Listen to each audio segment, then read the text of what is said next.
It's just a different way of having the students, maybe their parents, maybe their advisor at school, understand where the student is in regards to the project, the class. It could be even as simple as the day. The most important part of all this is we're in assessment today. It's assessment day.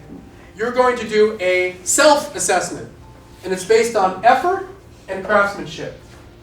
And they're done either by peers, it could be a self-assessment, and then, of course, there's the teacher assessment, which I, throughout the years, have learned is not as impactful. It just doesn't go as deep as when a peer tells them, hey, you might want to be louder when you sing that song.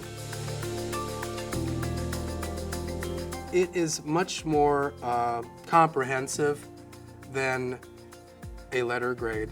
A lot of it's dialogical. There's conversations that happen regarding the work that are very rich and deep. So the big why is definitely, I think we get a more well-rounded understanding of where that student is in terms of their proficiency and where they stand in the project or whatever task is at hand. This can be applied to a paragraph that's being written, a small piece of text. This could be applied to an essay. This could be applied to how they're managing their time in class, or any content in science, a lab report, an open-ended problem on how one is going about that, and peers giving each other feedback on that. Student feedback gives this other student some focus on where they might do their revisions, or some feedback maybe on run-on sentences or structure. And that is happening while, let's say, the teacher's doing something else and managing some other situation. That's all happening. All that growth and improvement can be applied to any core class content, not just the arts.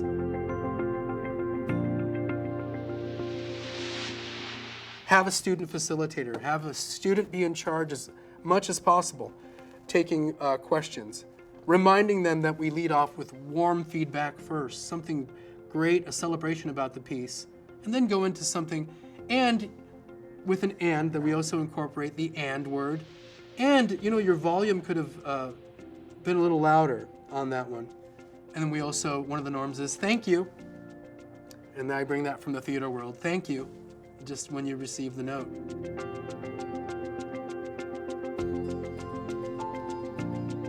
We have singers on the left side, dancers on the right side, and we have a rubric, okay? If you're a dancer, you're gonna grab this rubric right here that says dancers. Generating rubrics, again, with pictorial aids is one way, and having the students mark off where they are. I'm being really loud, and my volume is sufficient. Which box do I want to mark? Which box would it be under? Yeah. The volume is great. I'd be marking that box, okay?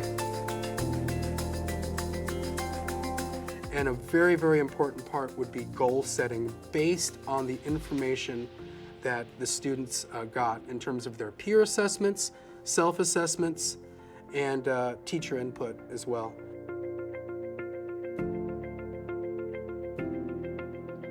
I talked to other schools about this, and they cannot believe that children are giving each other critique.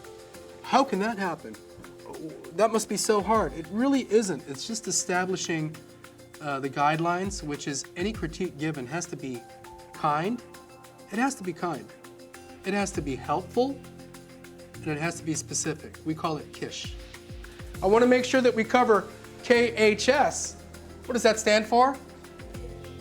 Yeah, what's each one? K is what? H is what? Helpful. And S is what? Specific. There is a very kind way to say that to have somebody improve their volume. There is a kind way to help somebody stay on rhythm and to say that to them, okay? And if it's got to be helpful and it's got to be very specific. Now, oh, that's good. What's good about it? I love your use of the arms, right? Something very, very specific. And once those norms are established, you'd be surprised on how effective it is. I could say, hey, you might need to improve your volume on that song 1,000 times. When a student gives that same assessment or that critique to another student, it's magic. They listen to each other. They don't want to listen to an old toad like me, do they? Right?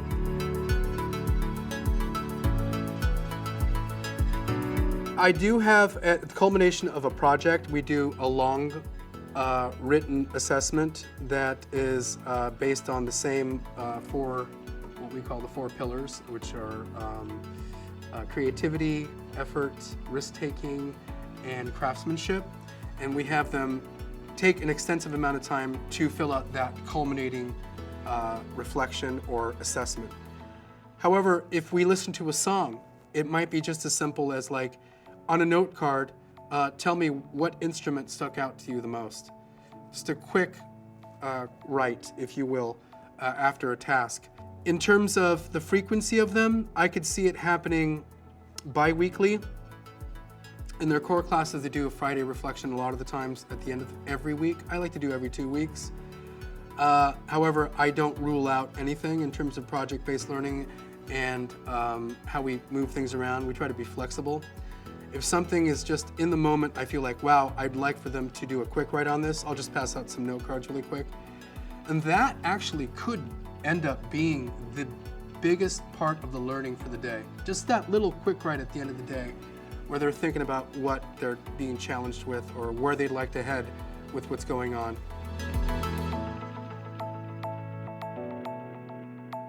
We can be hard on content, but very kind to people, okay?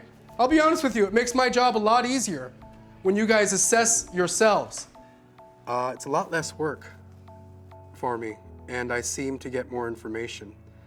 The reciprocity that happens, or the back and forth between the critic and the performer, there's learning happening on both sides. The metacognition of the content, talking about it, exchanging ideas regarding what's at hand is learning.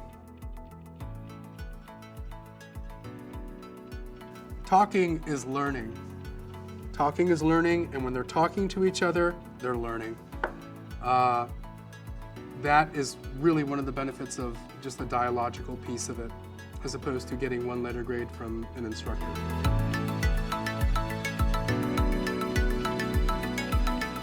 So it's very easy to establish at your site. Take a chance. Be that first teacher at your school to implement kind, helpful, and specific critique. You might want to have a rubric, which is heavily pictured, lots of graphics, and they can gauge where they are or where others are. It's done wonders to the work. It really will transform a piece through critique and revision. Critique and revision makes work beautiful.